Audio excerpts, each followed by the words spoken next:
अस्सलामुअलैकुम। आज का जो मैं टॉपिक डिस्कस करूंगा वो है हिकअप से रिलेटेड। हिकअप से मुराद उर्दू में हिचकी जिसे हम कहते हैं। तो बेसिकली डिफरेंट लोगों का अगर हम पॉइंट ऑफ व्यू चेक करें तो कुछ लोगों का ये ख्याल है कि हिचकी इस वजह से होती है कि जब हम पेट भर के खाना खा लें और हमारे स्टमक में प्रेशर पड़े तो उस वजह से हिचकी होती है। कुछ स्कूल ऑफ थॉट का ये ख्याल है कि जो हिचकी है इस वजह से होती है कि हम जब किसी को याद करते हैं तो उसकी वजह से हमें हिचकी लग जाती है, यानी कि ये एक सिग्नल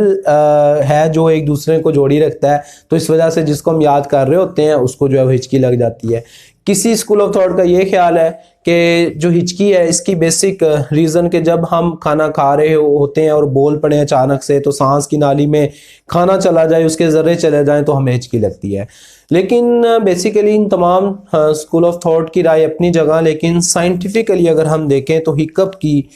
वजह क्या होती है, उसकी रीज़न ये है कि जब डायफ्राम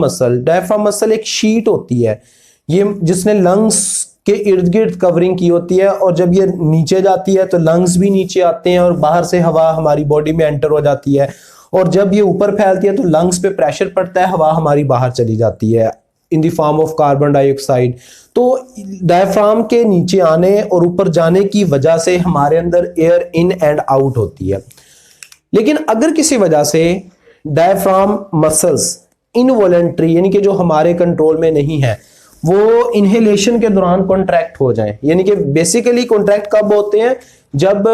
हमने एयर को बाहर फेंकना हो। लेकिन अगर किसी वजह से किसी भी प्रॉब्लम की वजह से ये जो डायफ्राम के मसल है इनहेलेशन के दौरान यानी कि जब हम हवा को अंदर ला रहे होते हैं और अचानक से ये बंद हो जाए यानी कि कॉन्ट्रैक्ट हो जाए, उसकी वजह से हमारी जो एयर की ये ओपनिंग हुआ है, यहां पर ओपनिंग है एयर की जिसको हम ग्लोटस कहते हैं, दिस ग्लोटस विल बी क्लोज्ड, यानी कि ये क्लोज हो जाता है। ये ऊपर कॉन्ट्रैक्ट होने की वजह से ये क्लोज हो जाता है, और उस क्लोजेट की वजह से एयर तो बाहर से आ रही होती है, तो एयर इसमें आकर जब टैप करती है टकराती है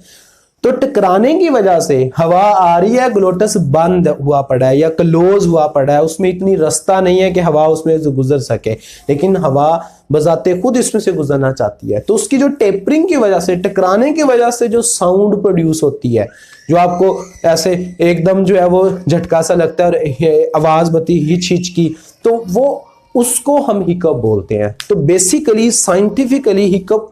एक ऐसी कंडीशन है जिसमें डायफ्राम के मसल कॉन्ट्रैक्ट हो गए, ग्लोटस क्लोजेट हो गया, और ग्लोटस जब क्लोज होता है उसकी वजह से जो एयर है वो उसके साथ आके टैप करती है, टकराती है, तो उसकी वजह से जो आवाज बनती है उस हवा के टकराने से या गुजरने से उसको हम हिकअप बोलते हैं। ओके, अब इसमें क्यों हिकअप होता है, इसमें बहुत सारी साइंटिफिक कॉजेज भी एक्सप्लेन की गई हुई हैं।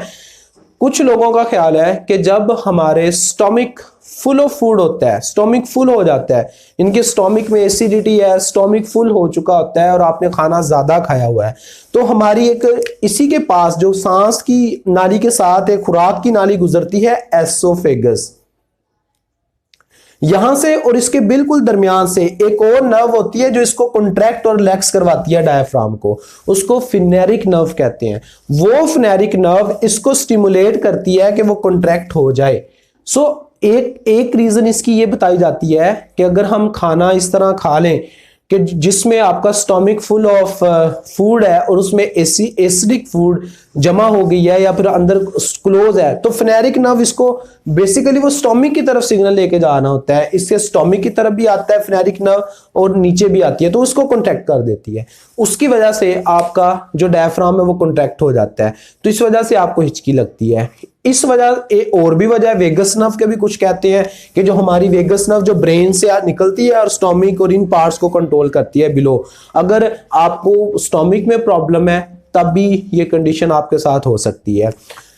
अब इसमें हम क्या करें, इससे हम कैसे बच सकते हैं, इसके लिए बहुत सारी लोगों ने मुख्तलिफ टिप्स दी हुई हैं कि आप हिकअप से बचने के लिए ये करें तो आप सही हो जाएंगे। तो कुछ लोगों को कहते हैं कि अगर हिचकी लगी हुई है और बड़ी शदीद हिचकियाँ तो कोई उसको शॉक वाला झूठ बोल दे, यानी कि इतना शदीद हो कि उसको एकदम झटका लगे और वो उसको इंटरनली वैसे ही फील हो कि जैसे अगला बंदा सच बोल रहा है, यानी कि कोई ऐसी खबर दे दे जो झूठी हो लेकिन आपको पता है कि मैंने इसको सही करना है, तो उसको उसके सामने झूठ बोले, उसको शॉक लगे, उस शॉक की वजह से ये मसल अपनी नॉर्मल पोजीशन से आ जाता है। बेसिकली इसीलिए झूठ बोला जाता है, कोई और मसल कॉन्ट्रैक्ट हो जाए ब्रेन और इस तरफ दूसरी तरफ चला जाए उसका जो तवज्जो है, और ये जो डायफ्राम का मसला है ये नीचे हो जाए। उसके बाद उनको कहा जाता है कि वो किसी बैग में या गुब्बारे में हवा भरें, उसके नतीजे में आपके जो ब्लड है उसमें कार्बन डाइऑक्साइड का लेवल इंक्रीज हो जाता है, और उस वजह से जब कार्बन डाइऑक्साइड ब्लड में इंक्रीज होती है तो आपका सांस वैसे ही स्पीड अप हो जाता है, जिसकी वजह से ये डायफ्राम मसल नॉर्मल हो जाते हैं। इसके अलावा quickly you have to drink water पीना चाहिए। ये उस वक्त की टिप्स हैं जब आपको माइल्ड हिकअप्स होती हैं, लेकिन अगर किसी वजह से आपको हिकअप्स मुसलसल रह रही हैं, ज़्यादा रह रही हैं, हिचकियाँ बार बार आती हैं, बहुत ज़्यादा आती हैं, इट मीन आपको कोई लंग्स का इशू है। बेसिकली उसमें निमोनिया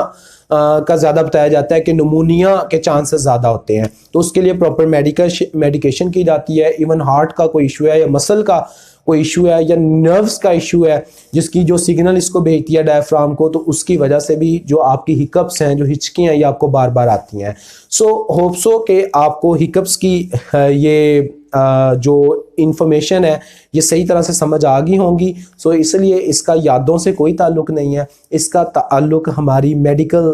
फील्ड के साथ ही है। सो इसलिए अगर आपको हिचकियाँ लगती हैं तो हरगिज़ ये ना सोचें कि आपको कोई याद कर रहा है, हो सकता है कि आपको कोई मेडिकल प्रॉब्लम हो। अल्लाह हाफिज़।